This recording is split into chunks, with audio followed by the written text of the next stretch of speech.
Kyle Pitts, over under for 70 receptions. Over.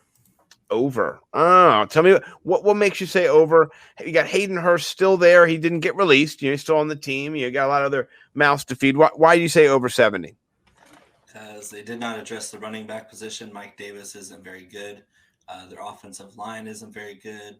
So I'm going to say they're going to be throwing the ball a lot. Their defense is still not very good. So we're going to see a lot of shootouts. We're going to see a lot of Matt Ryan throwing until his arm comes off. And so I see way more than, I'd say about 80 catches for Kyle Pitts this year. Ooh, so conservative. I like that. Jordan, what about you? But realistic, I think. Right, definitely in the scope of possibilities. Jordan, what do you think? I thought I was bullish with 70. We out of our minds here? I feel like I'm more on the underside. Rookie tight end, just one of those things that kind of takes a little bit. End. He's a freak unicorn, dude. That's fair. That is fair. But I think this number will depend a lot on Julio's health. Because if you're thinking about, like, say Matt Ryan, it's one of those pass happy games. He gets like 35, 40. You go Julio getting 10 plus, Calvin getting 10 plus. They got like 20 targets. You get 4 to 5 to the running back. And then we're sitting with Hayden Hurst, the Russell Gage, and Kyle Pitts battling for targets.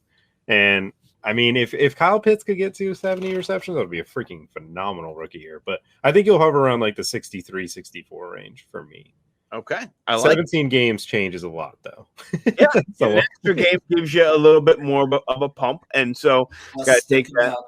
Think about this real quick. If he were to get 100 targets, which is pretty lofty. I mean, I'm assuming if he gets 80 catches, it's going to be like 105, 110 as far as targets. So it's a pretty out there thing. So over 17 games, was that 7 targets a game?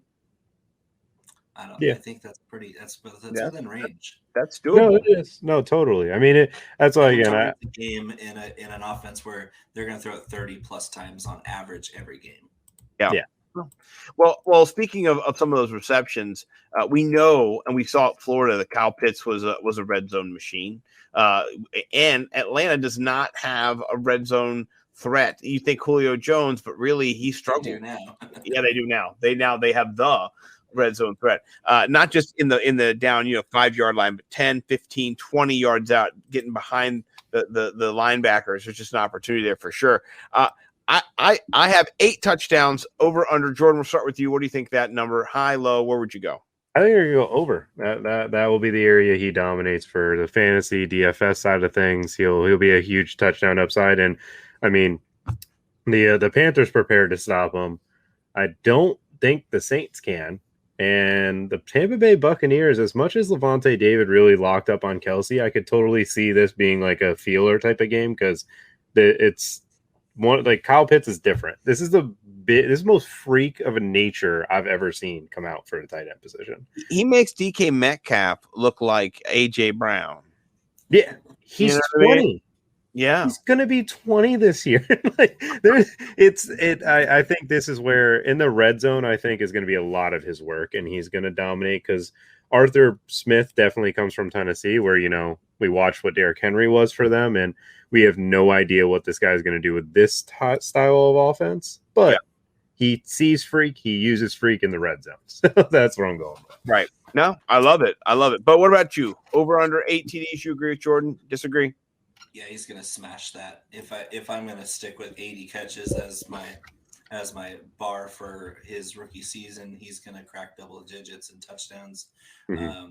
We're talking a historic future Hall of Fame player if he stays healthy. There's no reason why anybody should expect anything less from this kid after what we saw him do with Kyle Trask throwing the ball last year in the SEC. Yeah. We're talking a guy 6'5 plus, runs a 4.4 something 40. The speed score is out into outer space, basically. He's got an 83-inch wingspan. The dude's 6'5. That was a 77, 78-inch wingspan would be the equal equivalent. So it's basically Johnny Bones with 50 pounds on him running routes, and it's insane.